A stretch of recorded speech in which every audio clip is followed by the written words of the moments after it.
Subscribe to our YouTube channel and press the bell icon to get the latest updates. While the generals and the diplomats on the Indian and the Chinese side are now talking, negotiating to diffuse and de-escalate this crisis in Ladakh, full-on politics has broken out. There is the Congress attacking the BJP, no holds barred. In fact, in their case, there is no bar on firearms, nothing, every possible political weapon or verbal weapon is being used. BJP at the same time is hitting back. So I suspect even when peace is restored on the borders, this tamasha or this fight will go on. Now, what does it teach us and what does it tell us? I am not making any value judgments because you cannot make any value judgments, because this is a case of you can call it whatever, you can call it pot calling the kettle black, you can call it kettle is blacker than the pot or the other way around, you can say hammam mein sabhi nange, or you can say just as they say those living in glass houses should not throw stones at others. Famous Rajkumar line from Waqt, the 1960s film, जो शीशे के घर में रहते हैं दूसरे के ऊपर पत्थर नहीं फेंकते, Chennai Seth, right? Similar, but in politics, those who live in glass houses compulsively throw stones at others. So I can't give you a value judgment. I can only start with a real story that Gyani Zail Singh used to tell us. In fact, he used to use this line quite often in his election campaigns also. And this line was that एक दिन मैं शिमला जा रहा था, तो सब लोग तो एक तरफ से जा रहे थे, लेफ्ट हैंड को. Everybody was walking on the left of the road. एक इंसान राइट को जा रहा था. He said next day I again saw the man. He was again going to the right. Then I was coming from the other side on the left. Now he's going on the right on this side. So I asked him, भाई, I observed you for 3-4 days. तुम हमेशा उल्टी side पर क्यों चलते हो? So he said, मैं क्या करूँ सर? ज्ञानी जी, मैं तो opposition का leader हूँ. I have to be on the other side. Now that said, this is not to again make a value judgment on what the Congress is doing. What the Congress is doing, some of that you can see on our screen. This is a bunch of tweets that you see from Rahul Gandhi. He in fact has led this attack quite strongly, quite viciously, and I have to say quite wittily. Particularly one where he said Narendra Modi is surrender Modi, but with a single R, and a lot of people thought, particularly a lot of Modi supporters thought, that he had misspelled surrender, so they all pretended to be correcting it, saying it should be surrender, so they ended up calling Modi Surrender Modi. So as a clever trick, it was a smart one, and full points to Rahul Gandhi for getting it right. But in substance, what does it mean? In substance, does it change any popular minds? Does he make anybody angry with this government? We'll analyze that carefully. Because as I said, इस हमाम में सभी नंगे हैं, और whoever lives in a glass house throws stones at the other. That is the reality of our politics. And I refer to two stories, one on the print.in by Fatima Khan and one by Liz Matthew today in the Indian Express. I am giving you links to both with the description. You can read those. Now Fatima's story very clearly says how Congress and BJP both like to question the Chinese and Chinese intrusions, but only when they are out of power. When they are in power, they want to manage it in a measured way, which is the way these things should be done. So I've got now some background for you. For 10 years, UPA was in power. In fact, if you wanted, I could have gone further back and brought you the same pattern, but that would take too long. So UPA was in power for 10 years, 2004 to 2014. Many crises with the Chinese took place under their watch. But let me look at some of the major crises. One of the biggest was 2013 in Depsang Plains. What are Depsang Plains? Depsang Plains is an extension or a bulge in Aksai Chin, which is Indian territory. It's the one part of Aksai Chin where India has a foothold, sort of facing Daulat Beg Oldi, India's northernmost position in Ladakh, or what is called as subsector north. Depsang Plains is also tankable country, so you can use tanks in large numbers there, and Chinese feel very vulnerable there. 2013, the Chinese came in 19 kilometers inside Depsang Plains. Now you might say 19 kilometers is very deep. It is deep, but the Terrain is also like that. It's flat, open kind of terrain, quite unlike the mountainous terrain, say, in Galwan. So the Chinese came in, that standoff continued on for quite some time. They came in again April 2013. I mentioned it earlier. The campaign season there begins when the snows begin to melt. Otherwise, many areas around there, in any case, are under permafrost. Permafrost is what remains always frozen. So the Chinese came in, there was an Indian reaction, and like what's happening today, for a month or so, talks were going on, maneuvers were going on, India had reinforced, China had reinforced, the same old tamasha was going on. And see what kind of reactions we had got. As Liz Matthews' story tells you, in those 10 years, BJP passed a political resolution attacking the government on China. They demanded a white paper. They sent their own delegation to the border. 2013 Depsang, see some statements. Rajnath Singh in a rally, चीन हमारे देश की धरती में घुस आए, महीनों तक जमे रहे, उसको जवाब देने की हिम्मत नहीं हुई, हाथ पर हाथ धरकर बैठे हैं. यह भारत के भी मान सम्मान स्वाभिमान की चिंता नहीं कर सकते. भारत, मैं तो यह भी कहना चाहता हूं, डॉक्टर मनमोहन सिंह जी, आपके यदि कलेजे में दम नहीं है, और वो तो उन लोगों को तो मैं जानता हूं, उन लोगों को तो मैं जानता हूं, अरे आपके कलेजे में कांग्रेसियों दम नहीं है, तो हमारे सेना के जवानों का एक बार खुला हाथ छोड़ दो, देखो वह कैसा करिश्मा कर देगा. ये in a rally in 2013, Rajnath Singh said. Then Amit Malviya, who you know, you see him often on TV channels, he heads BJP's, I think, social media or all media. He said in 2013 April, he said, "Hello PMO India, Times Now is reporting Chinese intrusion in Ladakh. You want to wake up?" Tejasvi Surya, the young MP from Bangalore now, he said in Feb 2014, he said, "Salman Khurshid, where had your manliness gone when the Chinese came 19 kilometers inside Indian territory?" कोई छोड़ता नहीं, I told you. When you are in opposition, you are a hawk.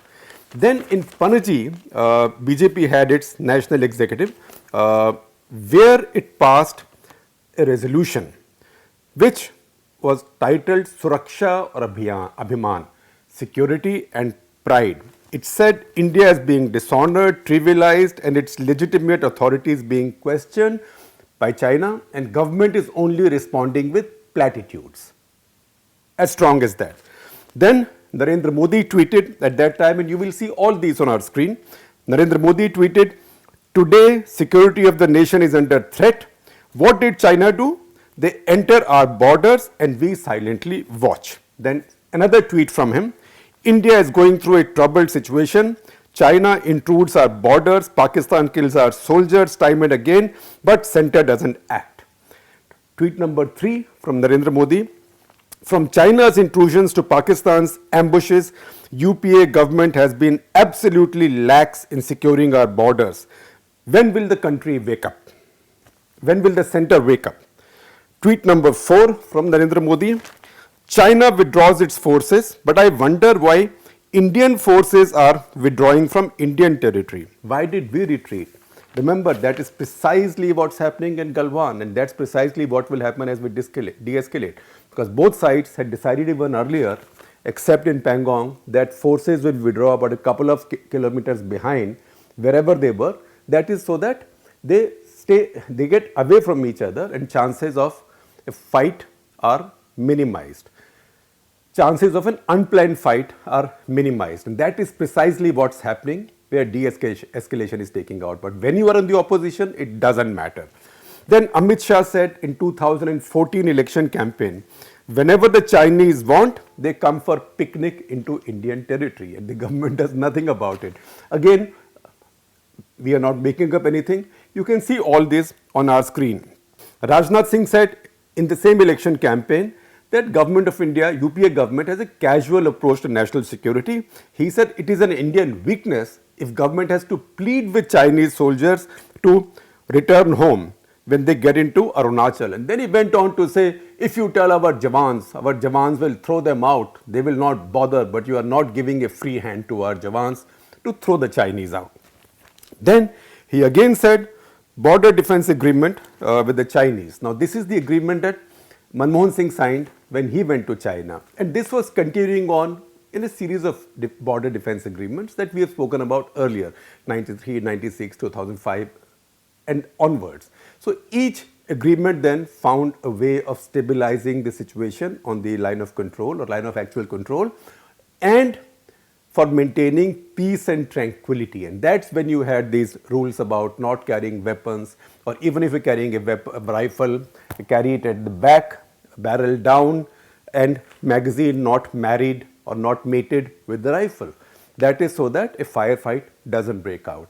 And these banner drills, etc., these have evolved over time. So again, the BJP said that this is wrong, this suits them, not us. Precisely the same thing is being done. The BJP has not changed any of these agreements or drills since it came to power. It's now been 6 years.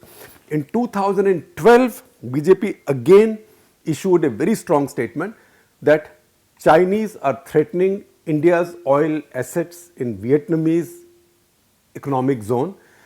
India had invested some money, I think ONGC, in some Vietnamese oil wells or oil assets. And the Chinese were objecting because, as we know, they claim everything in those seas. And there was also a quote then from the Navy chief saying that if the government asks me, I can send my ships to protect our assets. So once again, the BJP taunted the government for not taking on the Chinese there. Tarun Vijay, then BJP spokesman and Rajya Sabha member, he said that Chinese were even stopping NREG construction work in some border villages in Ladakh and government was doing nothing about it. 2010, BJP issued a statement saying that Deng Xiaoping had said that China should keep its head low and build. Now it looks like China has gotten out of that restraint. China is now pushing, it's becoming more assertive, it's projecting military ambition with ease. And why is Indian government downplaying it? In fact, that statement went on to say, not just insinuate, but to say that Shiv Shankar Menon, National Security Advisor, had a soft, quote unquote, allegedly, quote unquote, had a soft attitude towards Pakistan and China. Now, knowing Shiv Shankar Menon, he has had no such attitude towards Pakistan or China. And he was an official, not even a political figure. But he was attacked like that. Maybe somebody in the BJP thought that all Menons are related, but I can tell you that Krishna Menon of 1962 was yet another Menon. There are many Menons, maybe not as many Menons as there are Guptas, but there are many Menons. So if you start blaming me for everything that any other Gupta did, I'll be in deep trouble, because there was a time when Delhi used to have a proper printed phone book. It had 46 pages of Guptas and I wasn't even there. So, and there were about 5 Shekhar Guptas in that one. So, this is like, wo Menon tha, to ye Menon hoga. So, they attacked him personally.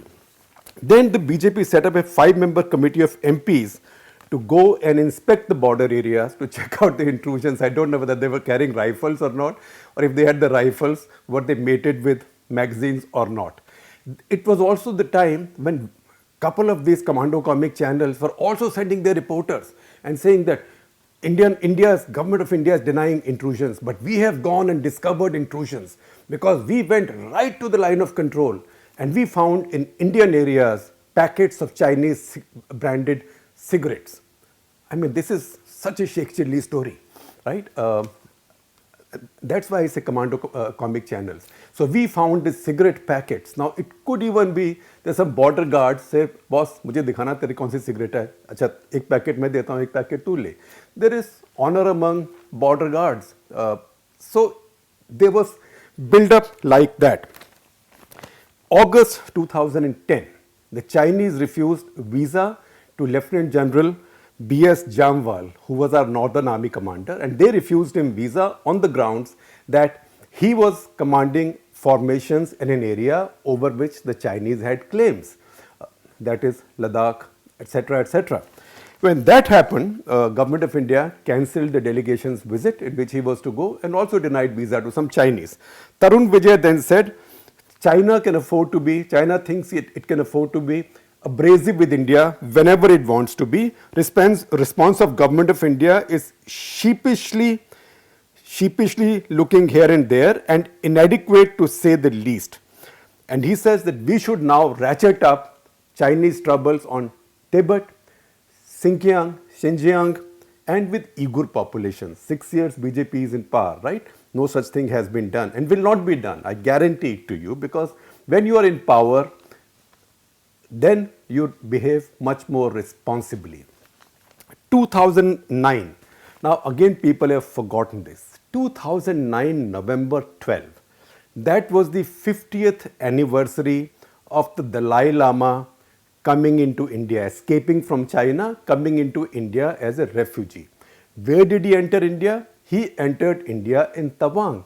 It's also his birthplace. He was received there.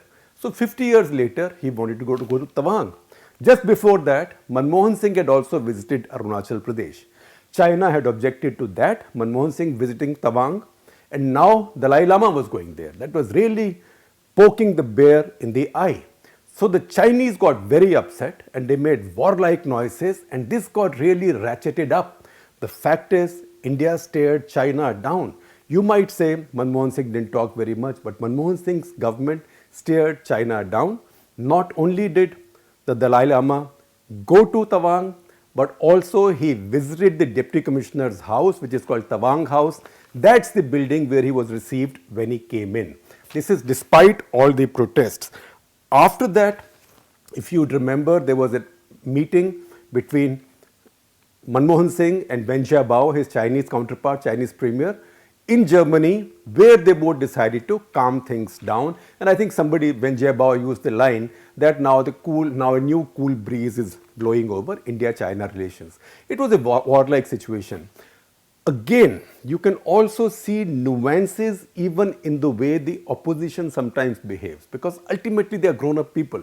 So while people were attacking the government for not protesting to the Chinese strongly enough, the Chinese ambassador then, Zhang Yan, who I knew, he wanted to run his finger through this Indian political polarization. And he decided to go and meet the BJP, which was not just the leading opposition party, but it looked like a party that could come to power anytime. And there was an election coming up in India at any point of time, some election or the other. But BJP did not encourage him. In fact, he did go to meet Rajnath Singh, who was BJP party president. But Rajnath Singh issued a very good statement saying that they stand by the government on this issue.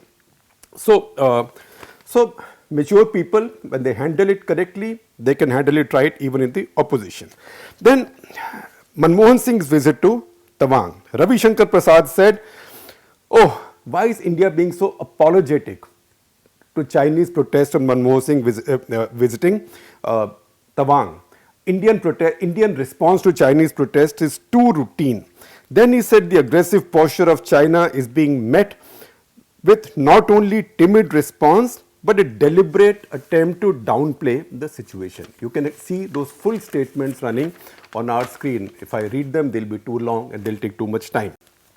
Then at one point, BJP even sent a delegation again to inspect what's happening on the line of actual control under Bhagat Singh Koshyari, the former Chief Minister of Uttarakhand. Brave man, so brave. Remember, he's now made his fame with his 5:47 a.m. surgical strike on Maharashtra government, taking over Maharashtra government, installing his own government at 5:47, swearing in 5:47 a.m., swearing in Devendra Fadnavis. As luck would have it, it did not last very long, but he's one of our more infamous governors now, but that is a different perspective. I'm just mentioning it because the name came up. So he led one more delegation, BJP delegation. Rudy was the young leader, Rajiv Pratap Rudy. He was a member of that delegation.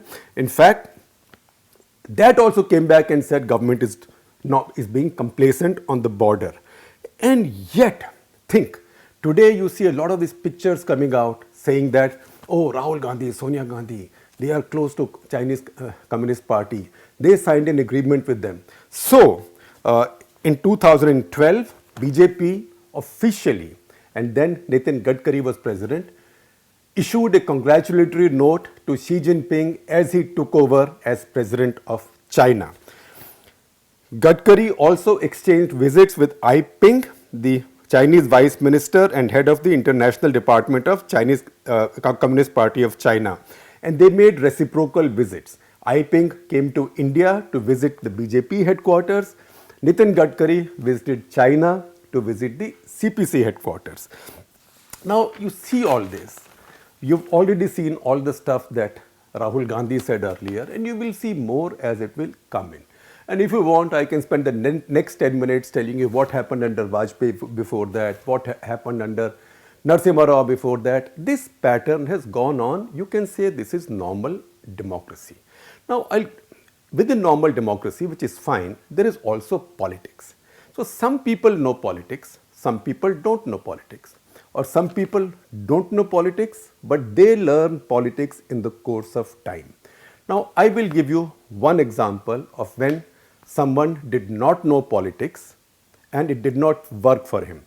And I know you are trying to anticipate who I am talking about. I am first talking about Narendra Modi. So I'll take you back to 2008 November. 26/11 happened in 2008. That is when Delhi elections were going on. In fact, the voting took place while the fighting was still going on in Mumbai.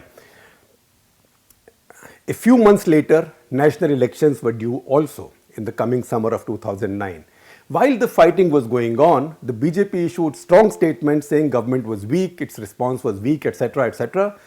They wanted someone to go to, BJP wanted someone to go to Mumbai and make noise. So Gopinath Punde, it's now documented, who was the BJP leader in Maharashtra, he reached out to Narendra Modi and asked him if he would visit Mumbai. So he did visit Mumbai, and while the fighting was going on, he visited 3 of the venues where the fighting was going on, including the Oberoi Hotel. I remember those footages very well. And he said really angry things there. And he said, what is this? It's not being done. Something needs to be done. Not really nasty, but basically saying that not enough was being done. Now, I can tell you that at that point, there was a lot of unhappiness about his visits in the public opinion.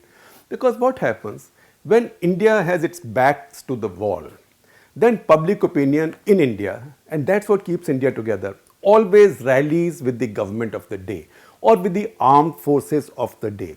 They don't like somebody making discordant noise in the middle. What happened? In the Delhi elections, Sheila Dikshit came back with an even bigger majority than before. And in the national elections that followed in the summer, UPA came back with much bigger numbers than before. So this simply did not work. If you take a view like this, in a national crisis, people of India don't forgive you. People of India don't give you much space. So that is the mistake Narendra Modi made then, and this is the mistake that Rahul Gandhi is making now. So it's okay. Rahul Gandhi will also learn. Narendra Modi also, I presume, learned. If he had not learned, he would not come to power. Now, who knows politics? I told you that within the democracy, you can play these games, it's fine. But if you know politics better, you don't do such things. Then you know how to nuance your position.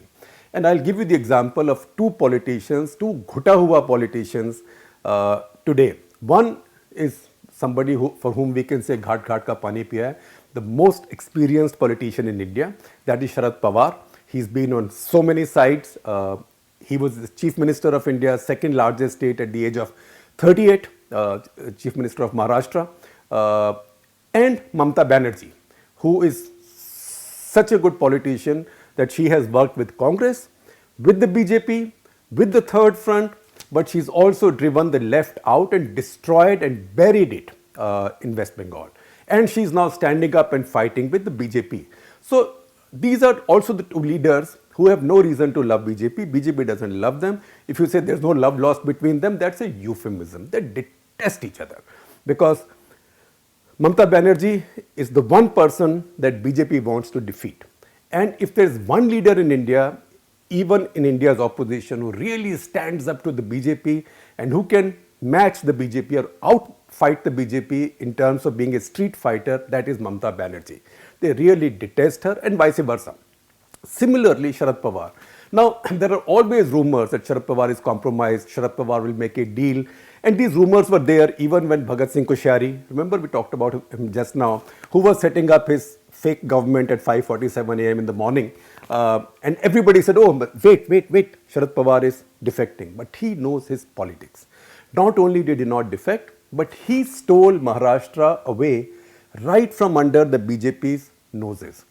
They have no reason to love him because this government in Maharashtra, he not only stole the Maharashtra government from under BJP's noses, he also took away the BJP's most loyal and durable ally away from them. And he is running that government in Maharashtra. How did these two behave after the all-party meeting? Both made conciliatory statements. Mamata Banerjee said, we have questions to ask the government, but we will do so once this problem is taken care of. Right now, we should back the government in countering this threat. She knows her politics. Sharad Pawar said, if international protocols say, in fact, he went 2 steps further than Mamata Banerjee. He said, if international protocols say that you should not carry firearms, then international protocols should be followed. Because Rahul Gandhi that day was attacking the government saying, oh, why were our soldiers sent without weapons? So Sharad Pawar went a couple of steps forward. Everything he said was not only conciliatory, it was also constructive and expressed solidarity with the government. Did he lose any votes? Did Mamata Banerjee any votes? I guess not. In fact, from whatever experience I have of politics, maybe they would have reassured their voters a little bit more that these people don't do blind oppositionism. Once again, don't tell me that BJP also does it. I've given the BJP's Kacha Chitta, their track record already for you. So within this, I'm pointing out to you 2 people who know politics. And Sharad Pawar in particular, he'll never be caught in something like this. People forget that he's also been Defense Minister of India in the Narasimha Rao cabinet. He knows not only his politics, he also knows about national security and a couple of little factoids about him. Sharad Pawar started his politics as a student activist in 1956, fighting for Goa's freedom. So he joined a movement to free Goa from Portuguese occupation. Goa was only freed in 1960. 1956, that's a year before I was born, he was participating in Goa's freedom movement. He learned his politics. He was a protege of Y.B. Chavan, Yashwantrao Balwantrao Chavan, who's probably the tallest Maratha leader ever in our history. Now, when Nehru lost the war in 1962 and he wanted a tough defense minister who India could trust and who could rebuild India's broken armed forces, he reached out to Y.B. Chavan. That's when Krishna Menon had left. Y.B. Chavan came and fixed India's defense forces, expanded them, rebuilt them, restored the morale so beautifully and so quickly that just 2 years later in 1965, when the Pakistanis came challenging in that war, the same armed forces gave a stellar account of themselves. And 2 years after that, in 1967, when the scrap took place at Nathula, the same army taught the Chinese a lesson. In fact, they were very aggressive in the use of artillery. Books have been written about that, and I've spoken about this in the past.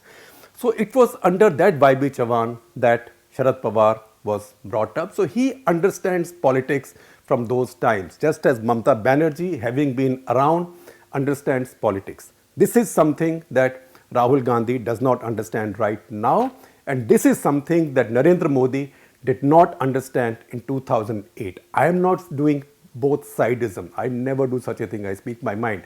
So I am telling you how both sides, one was immature then, one is being immature now, and I am giving you the example of 2 mature politicians for the way they are handling it. So now before I conclude, I have to get something off my chest. Y.B. Chavan I talked about, please Google him. Chances are that many of you have not heard his name. Many of you have heard his name, but may not know the details of his life, which is the Congress Party's tragedy, because it has produced a lot of brilliant leaders besides the Nehrus and the Gandhis, but it has allowed them to be forgotten. Now, I just thought that Congress Party, it had its government in Maharashtra, government in Delhi, missed a great opportunity when the Bandra Worli sea link was built. It was immediately named just the force of habit after Rajiv Gandhi. There is enough named after Rajiv Gandhi all over the country. How I wish that sea link was named YB Chavan Memorial Sea Link, because he is a great leader who deserves to be remembered. He in many ways is the builder of modern Indian military.